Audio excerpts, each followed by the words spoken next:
Ma baina baiti wa mimbari, antara rumahku dengan mimbarku raudhatun min riyadil jannah, taman surga. Panjangnya 22 meter. Dari dinding rumah kamar Nabi sampai ke mimbar Nabi 22 meter. Ke belakang 15 meter. Tapi di situ pembangunan mental, spiritual, revolusi akhlak dibangun oleh Rasulullah sallallahu alaihi wasallam. Ya Rasulullah,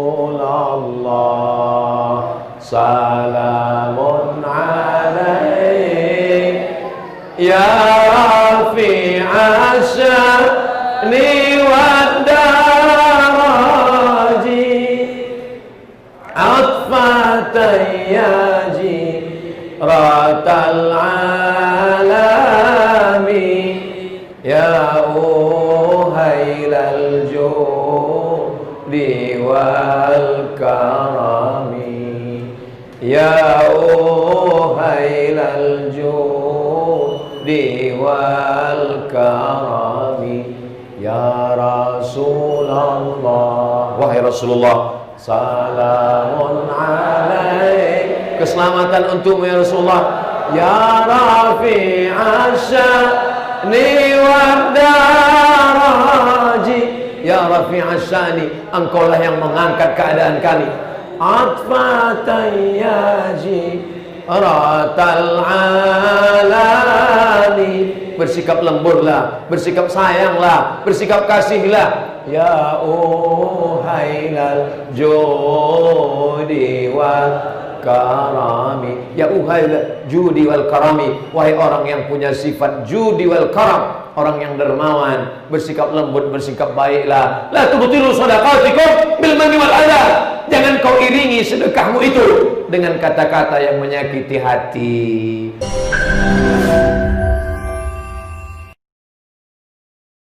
Jangan lupa subscribe, like, and share.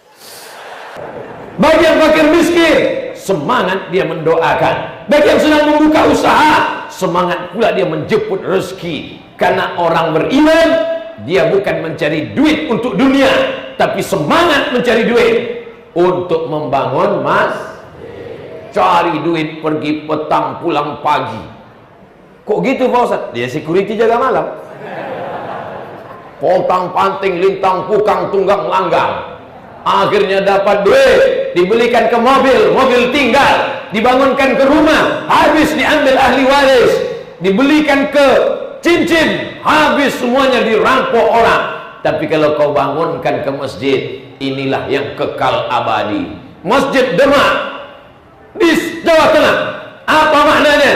Kerajaan-kerajaan tumbang, hancur, penguasa-penguasa meninggal dunia. Dari sistem kerajaan, dari kerajaan Demak berubah menjadi Republik Indonesia, rezim Orde Lama berganti rezim Orde Baru, berganti zaman reformasi, kekuasaan berubah, tapi ada yang tetap tegak berdiri, tidak berubah sampai hari kiamat. Bangunan yang tetap itu adalah masjid. Oleh sebab itu, kalau mau kekal abadi sampai hari kiamat, jangan mati sebelum bangun masjid. Siap? Kau katakan siap, bangkit semangatmu. Kau katakan siap, tinggi cita-citamu. Kau katakan siap, semangat kau mencari rezeki. Ini anak muda ini kadang cita-citanya, kalau ditanya orang, apa cita-citamu? Cita-citaku sebelum mati aku mesti bangun masjid. Begitu. Ini enggak, apa cita-citamu? Lautan kan ku seberangi, bukit kan ku daki, masjid ku lompati. Matilah kau. Jangan mati sebelum bangun masjid. Amin. Raja-raja Melayu dimanapun mereka berada, pasti di tepi-tepi sungai, di tepi-tepi laut, dan mereka membangun dua biasanya. Pertama kerajaan, yang kedua adalah masjid. Mengapa begitu? Karena mereka tahu kekuasaan akan berakhir, kerajaan akan hilang dan musnah, tapi masjid sampai hari kiamat tidak akan berakhir. Mana buktinya? Masjidil Haram, Masjid Nabawi, Masjid Quba, Masjid Agung, Masjid Raya, Masjid Ar-Rahmah, sampai hari kiamat akan ada orang iktikaf 10 malam terakhir Ramadan di sini. Akan ada orang yang membaca Al-Quran ibu-ibu pengajian sore, ramai orang mengaji. Membangun masjid sudah selesai. Dari mulai ujung atas sampai ke lantai, hampir tak ada kekurangan walau sedikit pun. Apalah kalau mau dicari-cari kekurangan, tak ada. Mimbarnya cantik, lengkap dengan ukirannya. Ke atas nampak langsung langit ketujuh, Asmaul Husna lengkap semua. 2 lantai tak ada halangan. Kadang ada masjid lantai kedua tertutup semua, padahal disyaratkan mesti ada berlobang supaya bercampur antara makmum dengan imam. Ini lengkap semuanya. Kaligrafi lampu, walaupun agak kurang dingin aja lah. Itu pun bukan karena salah masjid, tapi karena memang ini sudah over capacity. Ini memang udah di luar. Ini kalau dilihat PBB ini kena sanksi WHO ini. World Health Organization, organisasi kesehatan dunia. Tapi insya Allah sehat dan sakit semuanya dari Allah. Innama amruhu iza arada syai'an ayyakula lahu kun fayakun. Sehat semuanya insya Allah, amin. Yang sakit jangan takut mati syahid. Pucat. Saudara yang dimuliakan Allah SWT, pembangunan fisik sudah selesai, tapi ada yang kedua. Apa itu? Membangun yang mengisi Nabi SAW tidak hanya membangun Masjid Nabawi, dari mulai mimbar sampai ke dinding rumah Nabi. Jadi kalau kita menghadap ke arah kiblat, mimbar sebelah kanan, rumah Nabi sebelah kiri. Ma baina baiti wa mimbari, antara rumahku dengan mimbarku raudhatun min riyadil jannah, taman surga. Panjangnya 22 meter. Dari dinding rumah kamar Nabi sampai ke mimbar Nabi 22 meter. Ke belakang 15 meter. Tapi di situ pembangunan mental, spiritual, revolusi akhlak dibangun oleh Rasulullah sallallahu alaihi wasallam. Nabi mengajar sahabat, Abdullah bin Abbas, Abdullah bin Omar, Abdullah bin Mas'ud, Abdullah bin Amr bin As. Disitulah dididik. Maka insya Allah Masjid Ar-Rahmah tidak hanya bangunan fisiknya cantik, tidak hanya lampunya yang besar, tidak hanya kaligrafinya yang mantap, tapi di Masjid Ar-Rahmah juga dididik orang-orang yang memakmurkan masjid. Makanya insya Allah akan ada komunitas-komunitas. Ada komunitas pemuda hijrah yang suka motor, komunitas bikers subuhan. Tapi di Palembang berubah, bikers maghriban. Ada pula yang betato tobat, komunitas petato tobat. Kau di mana tatomu? Nampakku tak ada. Nih main di Rahang.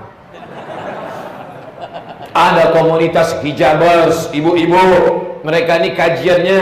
Lalu kemudian komunitas-komunitas ini penting, karena kadang orang anak muda tak mau ikut ngaji sama orang tua. Anak muda, kau sudah taubat kan? Iya. Sudah hijrah kan? Iya. Kenapa tak ada pengajian di Masjid Ar-Rahmah? Malas saya Pak Ustadz, gabung sama orang tua, ceritanya sekaratul maut terus. Ini muatkan ada kajian anak muda khusus.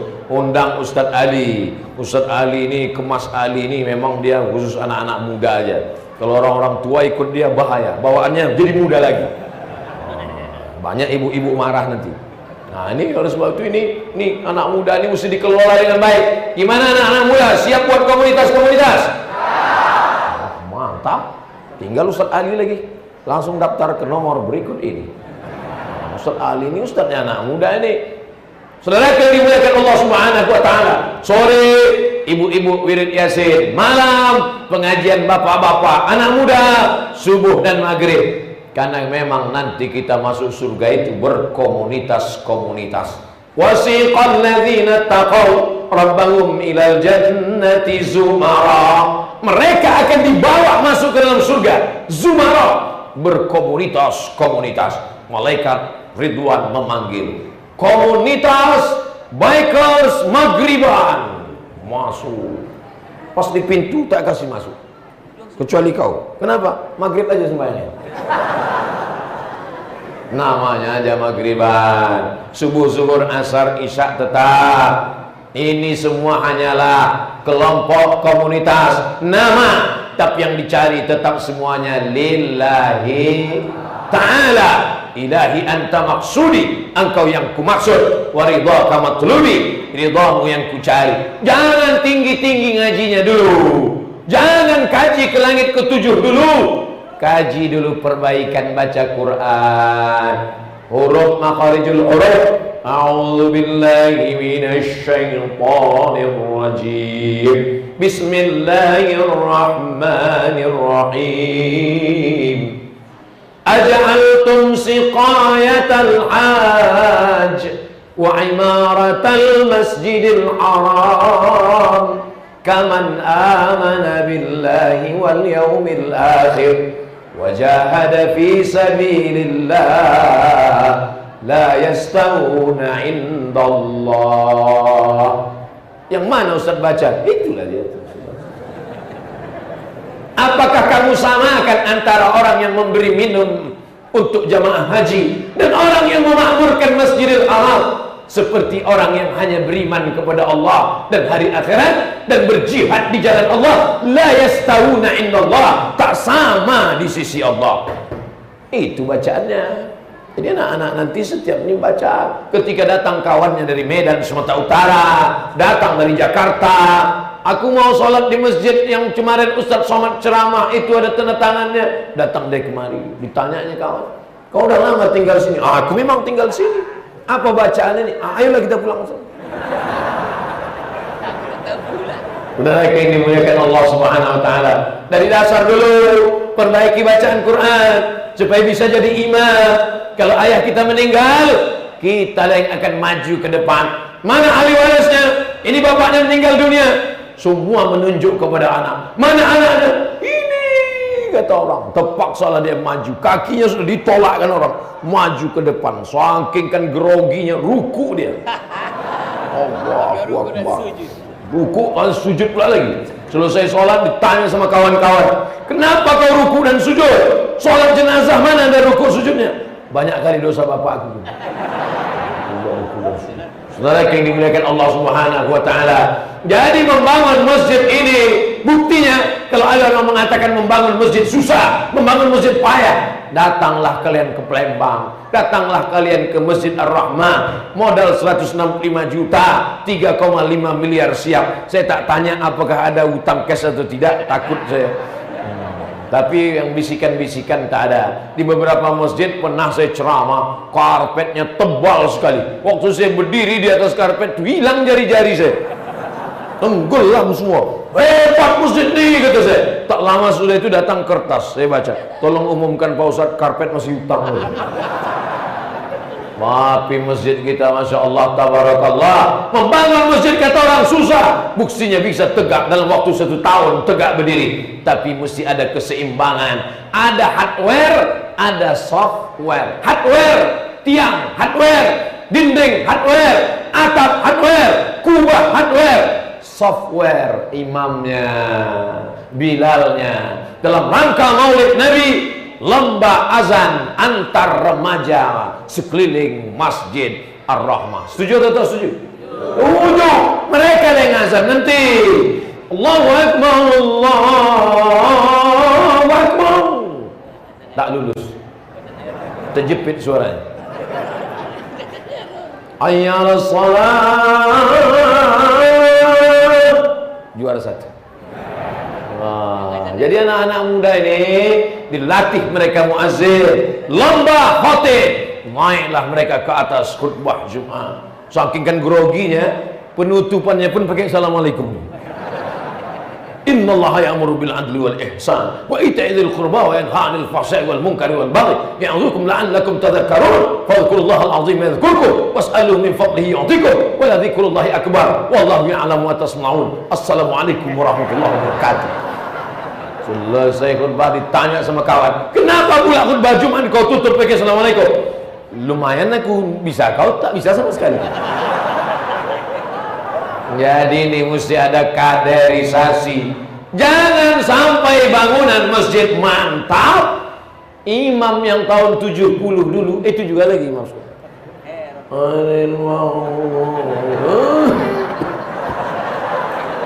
Imam itu kita muliakan, kita hormati, kita tidak ragu sedikit pun. tapi kader anak-anak muda ini mesti tampil ke depan. Betul? Inilah dia anak-anak muda yang ada di hadapan saya. Ini hebat-hebat semua nih, jadi imam, jadi muazzin, jadi khotib. Nanti kalau kau sudah dewasa, kau bisa jadi polisi, kau jadi tentara, kau jadi dokter spesialis, jadi apapun engkau adalah anak muda yang dibesarkan di masjid. Tamat remaja Masjid Ar-Rahmah, selesai dia SMA, masuk dia tentara, masuk dia polisi. Begitu dia lulus, pulang dia ditempatkan di tempat kerja, di pulau terasing, di kota terpencil, muslim minoritas, banyak surau yang mati, masjid ditinggalkan. Dia yang datang ke sana, dia yang mencari masjid, surau, langgar dan musola, dia yang menghidupkannya, dia sendiri yang azan. Allahu Akbar, Allahu Akbar. Terkejut semua orang kampung. Siapa yang azan? Ditengok mereka, Babinsa. Wah, semuanya. Kenapa? Mumpung pistol masih ada, pakailah. Kalau Ustaz Somad azan cuma tangannya, aneh pasang, pakai Allahu Akbar, Allahu Akbar. Pakailah kekuasaan itu, pakailah jabatan itu. Nanti kalau udah pensiun, kau tinggal berzikir aja. Astagfirullah, Rabbal baraya, astagfirullah minal khataya. Kalau ditanya orang, Pak, Bapak nggak berbuat apa-apa? Udah bodoh, kau aja yang kebelambat datang ke masjid nih.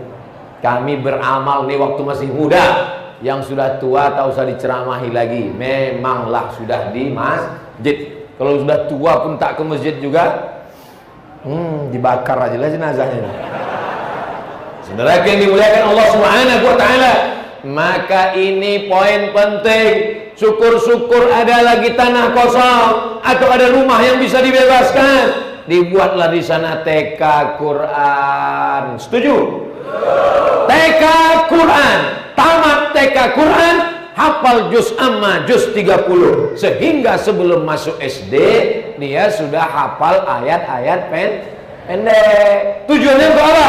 Masuk SD umur 7 tahun. Kata Nabi, muru auladakum bis sholat, suruh anakmu sholat. Sholatnya umur berapa? Umur 7 tahun. Kalau sholat umur 7 tahun, berarti menghafal ayatnya umur 5, umur 6. Masukkan anak Anda ke TK Al-Quran Masjid Ar-Rahmah, tamat TK, hafal juz 30. Setuju tak setuju?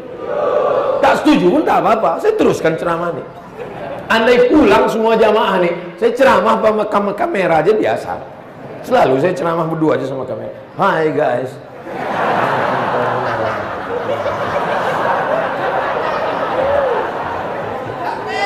Allah Akbar. Ini penting. Jangan anak-anak TK ini hanya diajar menari. Anak TK diajar balet. Saya kalau udah menengok anak TK dipakaikan rok pendek, pakai kutek, pakai lipstik, mau jadi apalah anak ini. Ini anak-anak kecil ini kok bisa begini? Yang nakal ini orang tuanya atau anaknya? Orang tuanya. Anak itu tak tahu dia kertas kosong, dipasangkan lipstik, senyum dia, dicat rambutnya 3 warna, ketawa dia, dipasangkan rok pendek.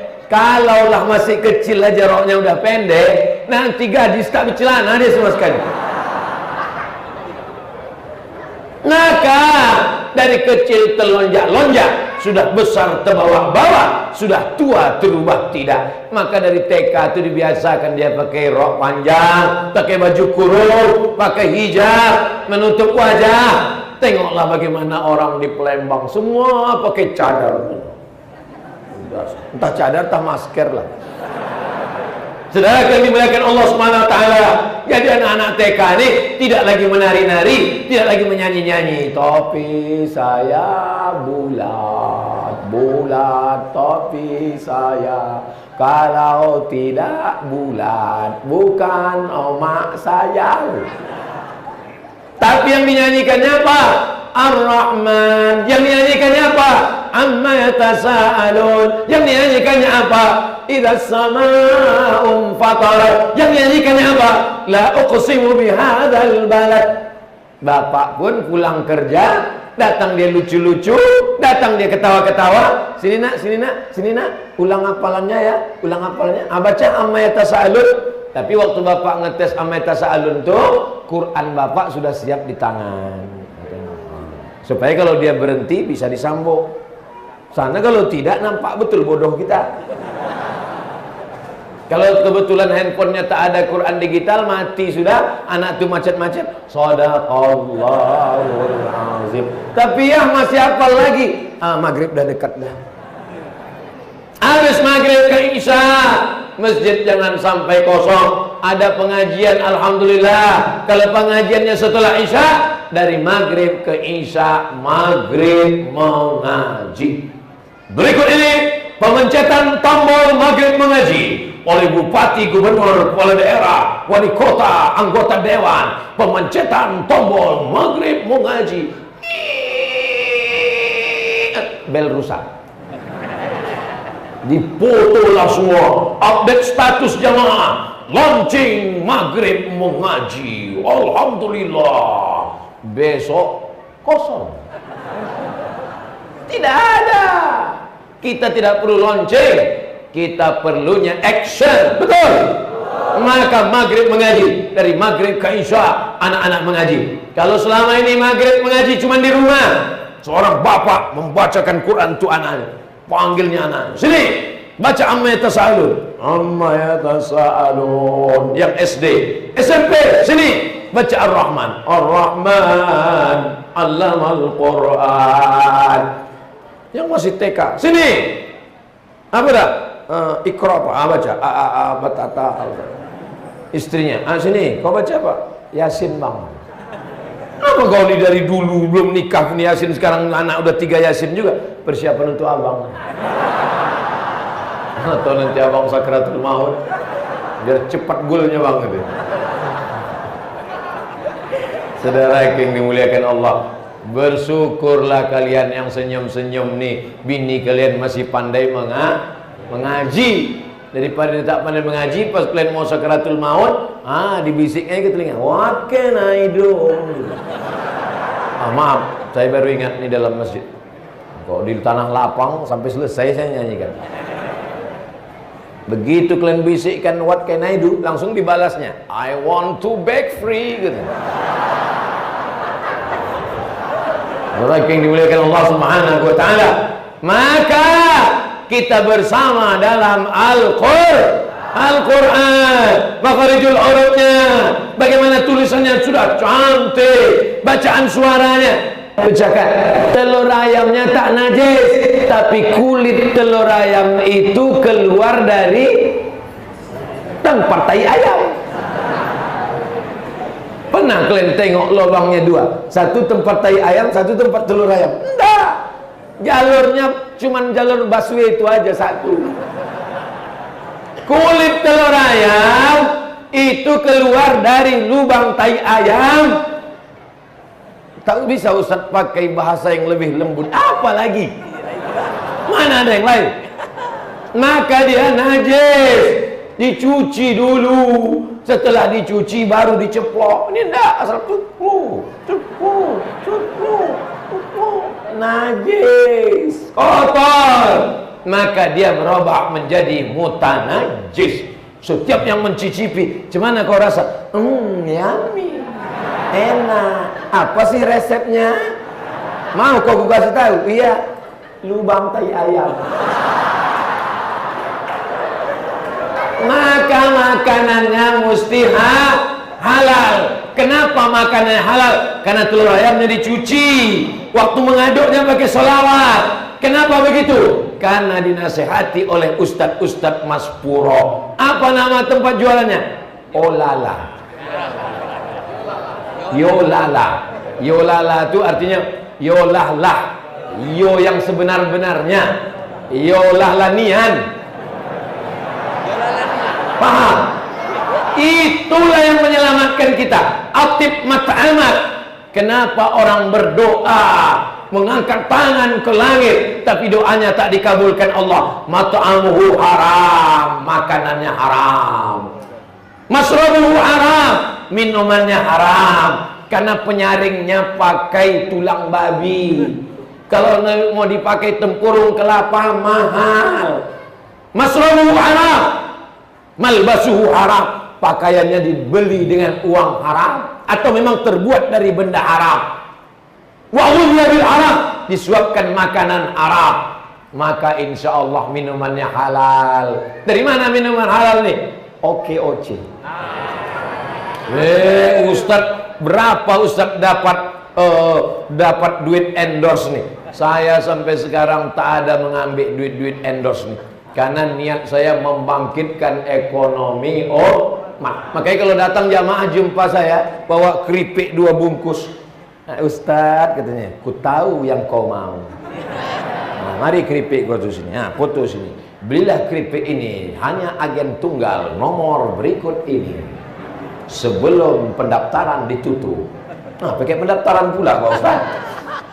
Adalah satu bupati kepala daerah, Ustadz Abdul Somad. Ya Pak Bupati, di kampung saya banyak janda-janda katanya, mau pucat saya. Saya sangka mau nawari ke saya. Terus Pak Bupati, kerja mereka membuat batik. Terus batik ini sekarang tak laku Pak Ustadz. Akhirnya mereka tak bisa membayar sekolah anak. Terus maksud Pak Bupati gimana? Mau tak Ustadz Somad pakai batik ini, nanti kami foto? Mau, saya bilang. Saya pakai batik, fotolah, senyumlah saya. Kenapa tak kalian ambil? Setelah itu dicetaknya lah baleho besar sekali. Datang saya ke kota itu, saya lihat dicetak baleho besar, nampak saya foto saya. Wah, ganteng juga di baleho itu. Sebulan sesudah itu diteleponnya saya. Assalamualaikum, salam Somad. Waalaikumsalam Pak. Semua batik-batik yang dijahit janda-janda tua di kampung itu sekarang habis Pak Ustadz. Sampai tak sanggup mereka memenuhi permintaan, minta di mana-mana. Alhamdulillah Pak Bupati, alhamdulillah saya bilang. Tapi mohon maaf Pak Ustadz, kami tak bisa ngirim royalti. Tak apa-apa Pak, saya bilang. Meleleh air mata saya saking harunya saya. Harunya saya tak dikirimnya duit. Kita niat kita membangkitkan ekonomi umat. Makanya kalau kalian lihatlah Instagram saya itu isinya jadwal ceramah sama endorse keripik, endorse kerupuk, endorse empek-empek, endorse air minum, endorse apa, endorse batik. Sampai orang heran, ini pasti yang update bukan Ustaz Abdul Somad, aku lah yang mengupdate tuh. Tujuannya untuk membangkitkan ekonomi umat. Nabi Muhammad sallallahu alaihi wasallam mengajarkan kita, idza qudiyatis shalah, kalau kau sudah selesai melaksanakan salat, fantasiru fil ard, bertebaranlah di atas muka bumi, wabtaghu min fadlillah, carilah karunia Allah. Makanya keluar dari masjid apa doanya? Allahumma inni as'aluka min fadlik. Keluar dari masjid, kasih aku rezeki ya Allah. Keluar dari masjid, kasih aku rezeki ya Allah. Keluar dari belakang, kasih aku rezeki. Kenapa keluar dari masjid minta rezeki? Karena keluar dari masjid orang akan berusaha jual empek, jual air minum, jual pakaian, jual batik, jual keripik, jual kerupuk. Kalau kekayaan negara hanya dikuasai oleh 10 orang, 10 orang ini tumbang negara. Tapi kalau kekayaan negara dikuasai orang banyak, unit usaha kecil, rakyatnya mapan secara ekonomi, maka negara kesatuan Republik Indonesia akan menjadi negara yang kuat di seluruh dunia. Betul? Bangkitkan ekonomi, yang muda-muda juga bangkit menjadi entrepreneur. Kau kuliah di mana? Fakultas Peternakan. Pernah kau beternak? Pernah Pak Ustadz. Mana ternaknya? Nih, beternak kambing di dalam kertas. Presentasi teori, bukan main lagi. Kambing menurut etimologi, kambing menurut terminologi, sejarah kambing dari sejak Nabi Adam sampai Adam Smith. Tahu dia semua. Tapi mesti tanya, pernah kau ternak kambing? Tidak. Ini ilmu bukan teori, tapi praktek. Kau dari mana? Saya dari Fakultas Pertanian Pak Ustaz. Pernah kau nanam semangka? Belum. Teorinya gimana? Kalau ini ditanam, akan disiram, akan dipupuk, akan begini, sebesar bola basket. Coba kau praktekkan. Begitu ditanam, sebesar kutil. Ini adalah ilmu-ilmu praktek. Negeri kita luar biasa. Di sungai kita bisa buat karamba, kolam ikan, budidaya ikan, ternak kambing, subur, gemah ripah, loh jenawi, tongkat dan batu jadi tanaman, untayan zamrud katulistiwa. Betul? Apalagi Palembang, semua diolah, semua bisa dimanfaatkan. Kerupuk ikan belida, macam-macam, semua bisa dimakan. Kapal selam dikunyah. Ini kalau tidak kita manfaatkan, maka kita akan menjadi ayam mati di lumbung padi. Kenapa bisa ayam mati di lumbung padi? Makanan ada, dia tidak mau memakai paruhnya untuk mencotok ini. Oleh sebab itu maulid Nabi bukan sekedar membaca simtul durar, maulid Nabi bukan sekedar sholawat, maulid Nabi adalah membangun masjid, sudah, membangun orang yang mengisi masjid, sudah, membangun ekonomi umat. Kada al-faqru ayakuna kufran, hampir saja orang yang fakir itu menjadi kafir. Kenapa dia bisa kafir? Karena dia fakir, kafir. Tipis, setipis kulit bawang. Jamaah Masjid Ar-Rahmah ini semuanya tak ada yang fakir, kaya-kaya semua. Dari mana Ustaz tahu orang Masjid Rahmah ini bisa kaya-kaya semua? Tuh, gendang, biasanya gendang kecil itu sampai sebesar itu gendang. Al-Beduku. Gendang besar. Itu menunjukkan kaya, hebat, lukisan, ukiran, cantik. Oh, lampu sampai berapa lantai lampu? 1, 2, 3, 4, 5 lantai. Inilah yang paling mahal kata Ustaz Saleh. Saudaraku, tapi bangga kita. Insya Allah siapapun yang datang ke Palembang mau melihat di mana Ustaz Somad ceramah dulu. Di antara tempat Ustaz ceramah adalah Masjid Ar-Rahmah. Anak cucu keturunan saya 20-30 tahun akan datang. Mari kita datang lewat ke Palembang, tempat datuk kami dulu pernah ceramah. Ditelusurinya, di mana saja datuk kami dulu pernah ceramah. Diingatnya jadwalnya, ditontonnya di YouTube, dilihatnya di TV. Di antara tempat ceramah datuk kami dulu adalah di Masjid Ar-Rahmah. Datang mereka kemari, tegak dia di sini, sholat tahiyatul masjid dia, mengalirlah pahalanya kepada orang yang berwakaf, berzakat, berinfak dan bersedekah. Orang mati itu pun kalau ditanya, hei orang mati, mau kau hidup? Kata orang mati, aku mau hidup sedetik, semenit pun jadilah. Kalau kau hidup kau mau apa? Hai jenazah, mayat, kalau hidup kau mau apa? Kata orang mati itu menjawab, laula akhartani ila ajalin qarib. Kasih aku hidup sebentar saja. Kalau aku kasih kau hidup sebentar, kau mau apa? Fa as-sadaqah, aku mau bersedekah. Wa aku minas shalihin, aku mau menjadi soleh, bukan solhas. Aku mau menjadi orang yang soleh. Makanya ibu bapak selalu berdoa, Rabbana hablana minas. Ya Rasulullah, salamun alaik, ya rafi'a sya'ni wa daraji, atfatayyaji ratal alami, ya uhailal judi wal karami, ya uhailal judi wal karami, ya Rasulullah. Wahai Rasulullah, salamun alaik, keselamatan untukmu ya Rasulullah. Ya Rafi'a sya'ni wa daraji, ya Rafi'a sya'ni, engkaulah yang mengangkat keadaan kami. Atfatayyaji ratal alani, bersikap lemburlah, bersikap sayanglah, bersikap kasihlah. Ya uhailal judi wal karami. Ya uhail judi wal karami. Wahai orang yang punya sifat judi wal karam, orang yang dermawan, bersikap lembut, bersikap baiklah. La tubtilu shadaqatikum bil manni wal adha. Jangan kau iringi sedekahmu itu dengan kata-kata yang menyakiti hati. Cantik Masjid Al-Rahmah itu ya. Iyalah, kan aku yang ngasih semen itu kemarin. Kau kemarin kan cuma duit 2.000 itu aja kan. Paling-paling kau masuk surga dekat WC.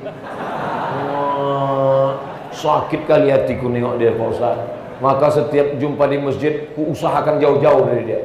Kalau dia di situ, aku pindah ke sana. Kalau di sana aku.